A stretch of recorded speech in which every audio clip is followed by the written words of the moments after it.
घरातल्या गृहिणींनी स्वयंपाकघरातल्या 3 गोष्टी कधीही संपू देऊ नये, असं वास्तुशास्त्र सांगतं. तुमच्यासुद्धा स्वयंपाकघरात या 3 गोष्टी असणारच, कारण त्या जीवनावश्यक आहेत. म्हणूनच त्या संपू देऊ नये. म्हणजेच काय, तर त्या वस्तू संपण्याआधीच विकत आणाव्या. पण कोणत्या आहेत त्या 3 गोष्टी आणि त्या जर संपल्या तर त्याचा काय परिणाम होतो? त्या 3 गोष्टींना वास्तुशास्त्र आणि ज्योतिषशास्त्राच्या दृष्टीने एवढं महत्त्व का आहे? त्या संदर्भातले काही उपाय आहेत का? चला बघूया, पण त्याआधी चॅनलला सबस्क्राईब नक्की करा आणि आमच्या फेसबुक पेजलाही फॉलो करा. तसं तर घरात काय आहे आणि काय नाही याकडे गृहिणींचे बारीक लक्ष असते. मात्र नोकरी व्यवसायाच्या गडबडीत किंवा इतर काही कामांच्या नादात स्वयंपाकघराकडे दुर्लक्ष होऊ शकते. परंतु वास्तुशास्त्रानुसार काही गोष्टींनी तळ गाठणे हे वास्तूच्या दृष्टीने हितावह ठरत नाही. त्यामुळेच घराची आर्थिक स्थिती डळमळीत होऊ शकते. कारण या वस्तू केवळ अन्नधान्य नाहीत, तर सुबत्तेचं लक्षणही मानल्या जातात. आणि या वस्तूंमध्ये सगळ्यात पहिली गोष्ट आहे तांदूळ. तांदूळ हा भारतीय आहाराचा अत्यंत महत्त्वाचा घटक मानला जातो. त्यामुळे मुख्यतः भारतीय घरांमध्ये तांदूळ असतोच. तांदळाला धार्मिक आणि वास्तुशास्त्राच्या दृष्टीनेही तसंच ज्योतिषशास्त्राच्या दृष्टीनेही महत्त्व आहे. लग्नात अक्षता म्हणून, नववधूला माप ओलांडताना, तसंच आशीर्वादाच्या अक्षता म्हणूनही तांदूळ दिला जातो. वास्तुशास्त्रानुसार तांदूळ व्यक्तीच्या शुक्र ग्रहाशी संबंधित आहे, सुबत्तेचं लक्षण आहे. अशा स्थितीत जर तुमच्या स्वयंपाकघरातील तांदूळ संपला तर त्यामुळे शुक्र दोष होतो, ज्यामुळे भौतिक सुख आणि ऐश्वर्यामध्ये घट होते असं मानलं जातं. पैशाच्या कमतरतेमुळे जर तुम्ही हैराण असाल तर तुम्ही तांदूळाशी संबंधित ज्योतिषीय उपाय सुद्धा करू शकता. त्यापैकीच एक उपाय म्हणजे सोमवारच्या दिवशी अर्धा किलो तांदूळ शिवलिंगाजवळ बसून एक मूठ अर्पण करणे. उरलेले तांदूळ एखाद्या गरजवंताला दान करावे. हा उपाय सलग 5 सोमवार केला जातो. शिवलिंगावर अर्पण करायचे तांदूळ अखंड असावेत, ही काळजी मात्र घ्यावी.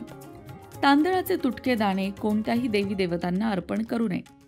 या प्रकारे सलग 5 सोमवार भगवान शिवशंकरांच्या पिंडीवर तांदूळ अर्पण केल्यामुळे धनप्राप्तीचे योग तयार होतात असं मानलं जातं. ज्योतिषशास्त्रात तांदूळाशी संबंधित आणखीन एक उपाय सांगितला जातो. नोकरी धंद्यातील समस्या दूर करण्यासाठी हा उपाय केला जातो. तुम्ही ऑफिसमधल्या एखाद्या गोष्टीमुळे चिंतित असाल किंवा तुम्हाला नवीन संधी मिळत नसतील तर गोड भात बनवून तो कावळ्यांना खाऊ घालावा. या उपायामुळे नोकरी धंद्यातील समस्या दूर होतात आणि बढतीचे योग तयार होतात असं मानलं जातं. मित्रांनो, त्यानंतरची दुसरी गोष्ट जी घरात कधीही संपू देऊ नये ती म्हणजे हळद. हळद हा भारतीय स्वयंपाकघरातील मुख्य पदार्थ आहे. आयुर्वेद, धर्मशास्त्र, वास्तुशास्त्र, ज्योतिषशास्त्र या सगळ्यांच्या दृष्टीने हळदीला अनन्यसाधारण महत्त्व आहे. वास्तूनुसार जर तुमच्या स्वयंपाकघरात हळद पूर्णपणे संपुष्टात आली असेल तर तुमच्या घरात गुरुदोष निर्माण होऊ शकतो, वास्तुदोष निर्माण होऊ शकतो, ज्यामुळे आर्थिक स्थितीत अडथळे निर्माण होतात. त्यामुळेच हळदीच्या डब्यातली हळद संपण्याआधीच नवीन आणावी. हळद कधीही शेजाऱ्यांकडे मागू नये असंही म्हटलं जातं, कारण त्यामुळे कर्जबाजारीपणा येण्याची शक्यता असते. गुरुवारी 2 चिमूटभर हळद पाण्यात मिसळून आंघोळ केली असता गुरुची स्थिती बळकट होते. तसंच लग्नात येणारे अडथळे दूर होतात, करिअरमध्येही यश मिळतं. गुरुवारी हळद दान केल्यास आरोग्याशी संबंधित समस्याही दूर होतात. जर तुमच्या घरात वास्तुदोष असेल तर कोणत्याही गुरुवारी हळदीचं पाणी करून ते आपल्या घरामध्ये शिंपडावं. त्यामुळे वास्तुदोष दूर होतात. जर तुम्ही एखाद्या शुभ कार्यासाठी घरातनं बाहेर पडत असाल तर गणरायाला हळद लावावी आणि ती हळद स्वतःच्याही कपाळाला लावावी. त्यामुळे आपल्या कामात येणारे अडथळे दूर होतात आणि शुभ कार्य निर्विघ्नपणे पार पडतं. जर घराच्या मुख्य प्रवेशद्वारात हळदीची रेष काढलीत तर नकारात्मक शक्ती घरात प्रवेश करत नाही, घरामध्ये सकारात्मकता येते. वैवाहिक सुख न लाभणे, घरामध्ये सुखशांतीची कमतरता या सगळ्या गोष्टी गुरु दुर्बळ असल्यामुळे होतात. कुंडलीत गुरु जर दुर्बळ असेल तर हळदीच्या माळेने बृहस्पतीच्या मंत्राचा जप करावा किंवा नारायण मंत्राचा जप करावा. त्यामुळे विलक्षण बुद्धिमत्ता देखील प्राप्त होते. त्यानंतरचा तिसरा पदार्थ म्हणजे मीठ. वास्तुशास्त्रात मिठालाही महत्त्व आहे. मीठ हे समुद्रात निघालेलं असल्यामुळेच मिठाला माता लक्ष्मीचा भाऊ मानलं जातं. मीठ कधीही सांडू नये असं म्हणतात. मिठाशिवाय स्वयंपाक अळणी होतो. जास्त पडलं तर खारट होतो. त्यामुळेच मीठ प्रमाणात असलं पाहिजे.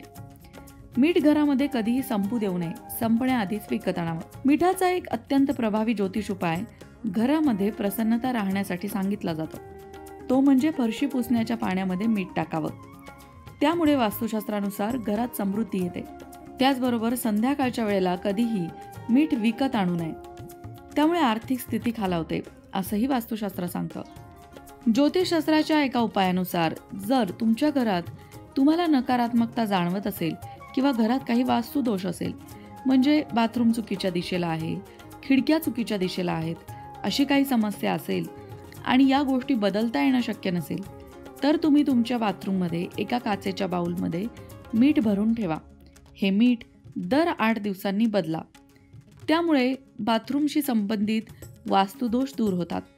तुमच्या बेडरूममध्ये जर काही वास्तुदोष असेल तर तुम्ही बेडरूमच्या कोपऱ्यातही काचेच्या बाउलमध्ये मीठ भरून ठेवू शकता. हे मीठ मात्र 8 दिवसांनी बदलायला सांगितलं जातं. मीठ सगळी नकारात्मक ऊर्जा शोषून घेतं.